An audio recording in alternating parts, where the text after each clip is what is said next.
E aí, pessoal, tudo bem? Eu sou a Bruna Nóbrega e hoje tô aqui pra comentar tudo sobre a parte 3 de Lupin. A parte 3 de Lupin chegou à Netflix nesta quinta-feira, dia 5 de outubro, depois de muita espera desde a parte 2. Faz mais de 2 anos aí desde que a gente viu a parte 1 e depois a parte 2. E aí, depois de tanto tempo, finalmente tivemos os novos episódios, que acontecem muita coisa. É uma parte maior do que as duas primeiras, né, que tinham 5 episódios cada, agora a gente tem 7. Muita coisa aconteceu, muitos detalhes. Nesse vídeo, então, eu vou comentar um pouquinho sobre o que eu achei da parte 3 e também falar sobre o final, porque como tem muita coisa que a gente já esqueceu das primeiras partes, ficou um pouco de mistério no ar, e aí eu vou comentar então o que eu achei que pode ter acontecido, analisar tudo o que aconteceu ali no meio. Se vocês gostarem, não esquece de deixar o seu like no vídeo pro YouTube entender que é um conteúdo legal e mandar pra mais pessoas, e também se inscrever no meu canal. Eu falo muito sobre séries por aqui, sobre filmes, sobre música, você com certeza vai encontrar algo que você gosta.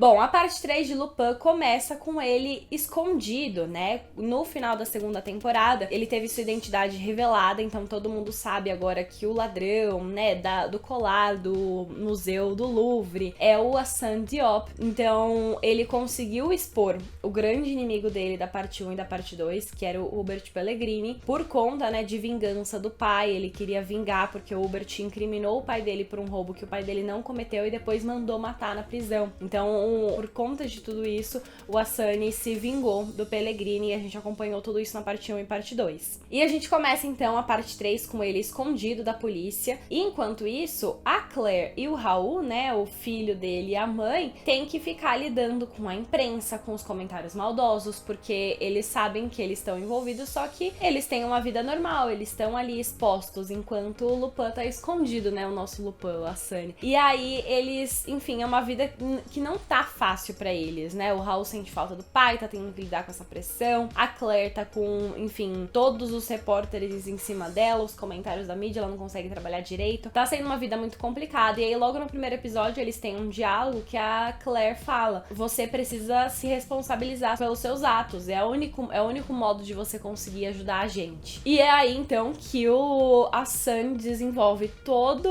um plano pra roubar a Pérola Negra, que foi o objeto que foi responsável pela primeira vez que ele falhou numa missão, pela primeira e única vez que ele falhou numa missão e foi pego, e ele vai tentar então roubar essa pérola de novo, só que todo o plano dele é roubar a pérola e fingir a própria morte. E é o que ele vai fazer, assim. E essa temporada, assim, tem cenas muito bem feitas, né? Muitos planos, muitas reviravoltas, muitos detalhes. Eu achei que, assim, é aquela temporada que não dá nem tempo de você respirar. Isso é muito legal. Ela tem muitas das partes que eu, pelo menos eu, mais gosto de ver na série, que são esses roubos muito elaborados. Que é você olhar e falar, meu Deus, como ele vai conseguir sair disso? E ele vai conseguir, porque ele se planejou. E eu gosto muito da montagem que a série faz, que é trazer ele pra esse plano, e você vai acompanhando o plano, e aí tem esse momento que você acha que não vai dar certo, e no final dá certo, e aí a série volta pra aquele flashback pra explicar como ele planejou exatamente isso, e ao mesmo tempo a série mistura o presente com o passado dele lá nos anos 90,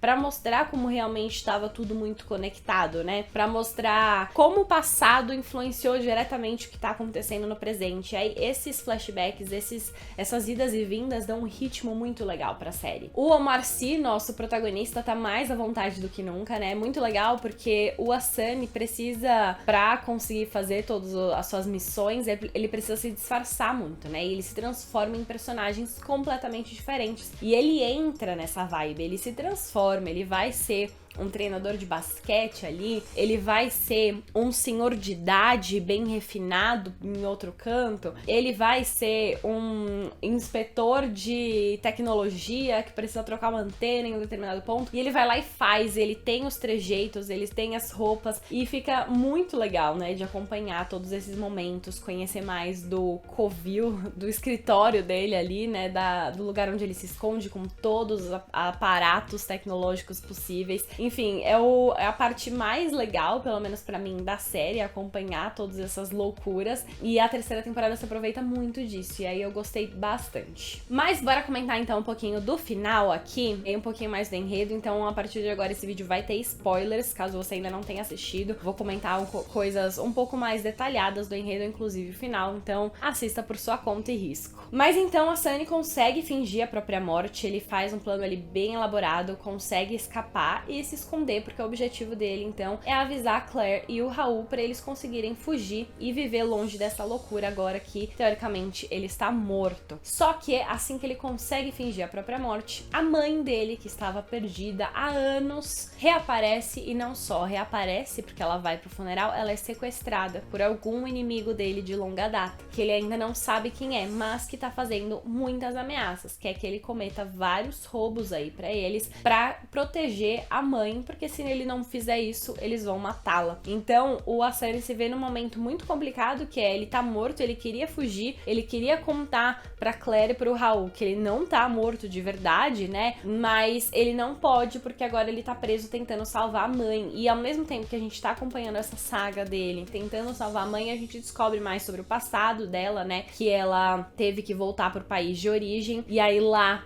ela trabalhava muito para conseguir voltar para Paris e reencontrar o Asani, mas o trabalhador, o empregador delas ali, daquelas mulheres que trabalhavam, de um dia para o outro diminuiu o salário delas pela metade, sem qualquer explicação, né, e sem qualquer justificativa, e sem qualquer modo delas conseguirem reverter isso. E por conta disso, a mãe do Asani, que é a Mariama, decide se vingar, né, buscar esse dinheiro que ela acha que é delas e, teoricamente, fazer um roubo ali, só que ela é pega e ela é presa. E aí ela, enfim, a gente tem um momento em que ela fala com a Sunny quando ele ainda é mais novo, pra ele esquecer dela, pra ele seguir em frente, porque ela tava presa e não tinha o que ela fazer. Mas ela consegue sair da prisão, consegue achar o dinheiro e finalmente vai pra Paris pra reencontrá-lo, e ela é sequestrada. E aí durante todos os episódios, então, a gente acompanha enquanto a Sunny tem que seguir cada uma das ordens pra recuperar a mãe. Então ele tem que roubar o quadro do Manet, ele tem que roubar a joia, mas não só roubar a pulseira da mulher lá, que ela nunca tirou do braço, mas ele é obrigado a entregar o Benjamin pra polícia, o melhor amigo dele, que sempre o ajuda em tudo. Ele tem que trair os próprios princípios pra tentar salvar a mãe. Isso é muito complicado, né? Em meio a isso, tentar recuperar a relação dele com a Claire, com o Raul, e enfim, tudo é uma grande confusão. Gostei muito dos planos, como eles são desenvolvidos. Achei muito legal a cena que ele acaba se unindo com o Guedira lá, né, o oficial da polícia, que tem essa admiração por ele, né? Ele é um policial, ele quer prender, mas ao mesmo tempo ele fica muito fascinado com o quanto o Asani consegue fazer as coisas ali e se dá bem. Até quando ele mesmo sofre o golpe, ele fica tipo, caramba, ele conseguiu, realmente, ele é muito bom. E aí o grande ponto é que o Asani tá sendo ameaçado, tá tendo que cumprir vários objetivos e ele não sabe quem tá fazendo isso. Ele tem alguns palpites que são inimigos do passado, né? Ele faz aquele quadro ali de suspeitos, que são todas as pessoas que ele já tirou algo, se vingou, roubou alguma coisa. E aí a gente descobre que na verdade tudo tava realmente muito conectado, porque no passado a gente vai acompanhar como foi a juventude dele depois de sair do colégio, né, pra onde ele foi, e ele foi pra uma academia de luta, mas que o dono da academia fazia, pra os meninos conseguirem ficar lá, fazia eles roubarem, fazia eles, enfim, se corromperem, lutarem uns contra os outros ali no meio. E era um ambiente muito ruim, e a Claire percebia isso desde o começo, mas o Asani ficava lá, porque era o único lugar que acolhia ele. Então a gente descobre um pouco mais sobre esse passado, sobre um outro amigo do Asani, que era o Bruno, que tava lá naquela academia com ele, e sobre o dono de tudo, que é o Jean-Luc. E aí o Jean-Luc, realmente, a gente vai acompanhar toda essa relação deles. A princípio, você entende que ele quer mostrar um pouquinho sobre o Bruno, né, porque o Bruno é essencial no plano da Pérola Negra. Mostra também um pouquinho sobre a relação da Claire, como era a relação do Asani com a mãe, mas o foco vai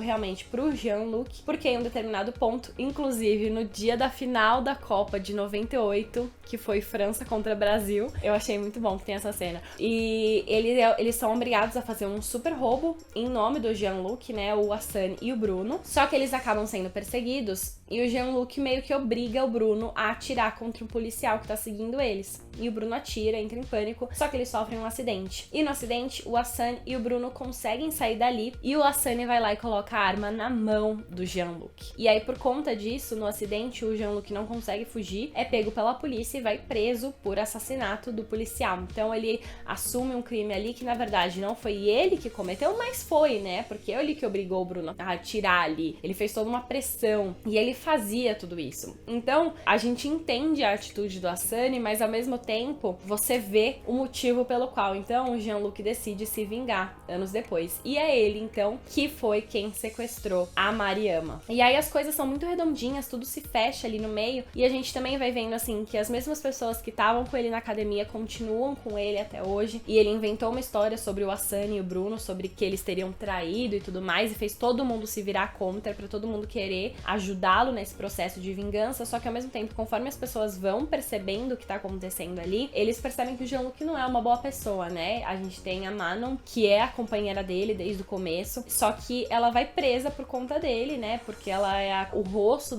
de toda a operação. E ele não tá ali, ele não tá nem aí, ele deixa ela ser presa, ela descobre a verdade, né, sobre o que aconteceu através do Hassan, e aí ela ajuda também a se vingar dele, né, a capturá-lo, assim como um outro capanga ali, né, outro cara no meio que ajudava até o final, e aí ele comete um erro e aí o Jean-Luc empurra ele da janela, ele sofre um super acidente, mas não morre, ele denuncia pra polícia, e aí a gente chega no último momento, que é o encontro do Jean-Luc com a Sunny no Arco do Triunfo, que o Jean-Luc vai parar lá por uma armadilha, mas o Hassan chega perto de tudo, né, e, tipo, vai cobrar ele sobre tudo o que aconteceu, pega a Pérola Negra de volta, que era um dos objetos que ele tinha dado ali como um gesto para tentar recuperar a mãe, e aí chega a polícia. Então o Hassan denunciou o estado dele ali pra polícia com a ajuda do Guedira, e então o Jean-Luc é preso finalmente e a mãe dele se recupera. E a mãe dele se recupera, na verdade, não por isso, mas porque ela mesma consegue fugir, assim. Ela faz a fita dela, acha jornalista, assim, a mãe dele tem um espírito de Hassan ali, né? Ele que puxou dela de ser um sobrevivente e de conseguir lutar ali. E ela que encontra ele, eles conseguem se recuperar e ficar juntos. No meio disso, a gente também tem a Claire e o Raul, né? O Hassan tenta se juntar a ele sendo o novo treinador de basquete do Raul, disfarçado ali, mas aos poucos eles vão se aproximando cada vez mais e a Claire vai notando ali, ela vai percebendo alguns indícios de que o Hassan de fato tá vivo e logo junta os fatos e percebe que é o Hassan, o novo treinador, e ele tá disfarçado ali no meio, entendem e aí, enfim, conseguem se recuperar. A Claire meio que o perdoa porque ele fez todo um trabalho pra conseguir tirar a atenção dos dois, né? Não tem uma grande cena de perdão, de conversa entre os dois, mas é algo que vai acontecendo gradativamente e que faz sentido. E aí a gente chega nesse grande final, Jean-Luc preso, mãe recuperada, a Claire e o Raul estão, enfim, recuperados também, não correm perigo ali no meio, estão mais tranquilos, aceitam fugir para que o Hassan consiga ter uma vida normal em outro país, só que o Hassan decide se entregar para a polícia, porque é o que ele fala, o que a Claire falou para ele desde o começo, né? O único jeito do filho, do Raul e da Claire serem livres é se ele se entregar para a polícia, e o Hassan percebe que realmente é o momento, então assim que ele entrega o Jean-Luc, ele também se entrega pro Guedira, assim como ele prometeu, e aí ele vai pra prisão, mas ele faz alguns pedidos ali no meio, né, que ele tenha livros na cela e que o nome do Benjamin seja limpo, porque ele acabou incriminando o Benjamin sem querer, né, tipo, foi obrigado ali, mas ele quer que o Benjamin saia da prisão e tenha o nome limpo. E o Guedira aceita os termos e a gente acaba então com a Mariama, a Claire, o Raul e o Benjamin com 4 passagens de trem pra ir pra fora de Paris, pelo menos, mas talvez até pra fora do país. E enquanto isso, o Hassan tá preso numa cabine ali, até que ele tá bem, com vários livros pra ler, super tranquilo. E aí chega o final e ele recebe de um oficial da polícia uma carta de um vizinho de cela. E aí ele abre a carta e tem uma foto dele mesmo segurando um dos livros do Lupin. Esse livro é A Vingança de Cagliostro, que é um livro que fala sobre um inimigo antigo que volta pra se vingar. E aí, na hora já, o Asani percebe que tá sendo ameaçado, só que ele não tem mais nenhum detalhe sobre o que tá acontecendo ali. E ele está preso, enquanto as pessoas que ele ama estão lá fora, né, totalmente desamparadas. Então a gente já sabe que, caso tenha uma parte 4, ele não vai ficar preso por muito tempo. E claro, quem mandou essa carta está na cela do lado e é Hubert Pellegrini, né, o grande vilão da parte 1 e da parte 2, o cara que o Asani deu um super golpe pra se vingar do pai, denunciou pra polícia e agora o Hubert tá preso há um tempão. E ele mostra, né, ele manda essa foto do Asani mais jovem com o livro da vingança, então prometendo uma vingança ali. E a gente tem um texto junto que passa sobre as pessoas mais próximas conseguirem garantir o amor dele. E aí quando garantem o amor dele, ele tá tão distraído por esse amor que ele perde a lucidez. E aí então dá a entender esse texto que o Asani foi ludibriado ali, ele foi enganado por alguma das pessoas que ele ama. E enquanto o texto tá passando, a gente vê imagens da Mariama, que é a mãe dele, que é uma mulher que a gente, enfim, parece super amorosa, eles têm cenas muito fofas junto ali, né? Mas ao mesmo tempo a gente não conhece muito dela, muito sobre o passado dela, sobre o que ela fez nesse período que ela tava fora, sobre o período na prisão, o que ela aprendeu por lá. Então pode ser essa pessoa que enganou o Asani. Mas também passa a Juliette, que é a filha do Pellegrini, que o Asani se envolveu, mas também ele se envolveu muito com ela pra ajudar a dar o golpe no pai, então ele usou-a e ela tava realmente apaixonada por ele, então ela pode querer se vingar. E a gente também vê o Benjamin, né, que faz todo sentido porque ele acabou de passar um tempo muito grande na prisão, onde ele pode ter conhecido o Pellegrini, ele realmente foi traído pelo Asani sem qualquer evidência, sem qualquer aviso antes, e aí ele pode estar bem magoado ali, só fingindo. Então a gente vai ter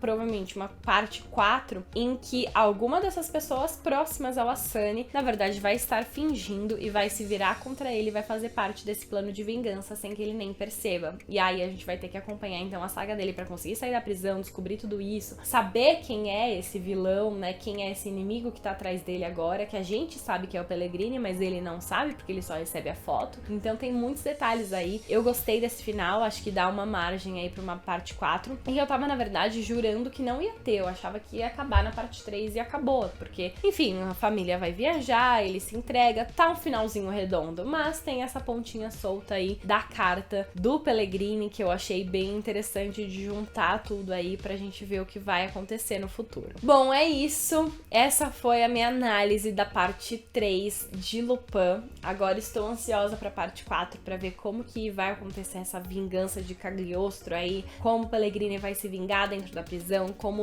o Asani vai sair da prisão, quem vai ser essa pessoa que ele ama e que vai se virar contra ele. Muitos detalhes aí pra acontecer, estou animada. Mas e vocês? O que você achou da parte 3 da série? Gostou aí do que aconteceu? O que você achou desse final? Qual a sua interpretação da carta? E tá ansioso pra parte 4? Comenta tudo aqui pra gente continuar conversando. Não esquece de deixar o seu like no vídeo, se inscrever no canal e ativar o sininho pra receber notificação sempre que eu postar conteúdos novos. A gente se vê no próximo vídeo. Beijos!